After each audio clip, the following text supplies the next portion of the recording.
dag brugðum við okkur í rútuferð á frídeginum okkar með hinum liðunum sem keppa á Evrópumótinu. Fórum í króatískan smábæ, cirka 15 mínútur frá hótelinu og þar allt í upprunalegri mynd. Mjög gaman að koma þarna, við fengum að geða okkur á króatísku góðgæti, söfum og alls konar kökum. Þar var hægt að taka mynda sér með íbúning og með mönnum í búning og konum.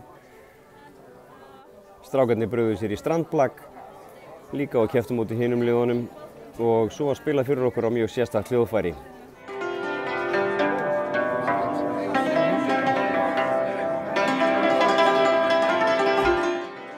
Einhver vildi meina að þetta væri Geirmundur Valtýsson þeirra Króata. Ég sér það nú ekki dýrar en ég hélt það.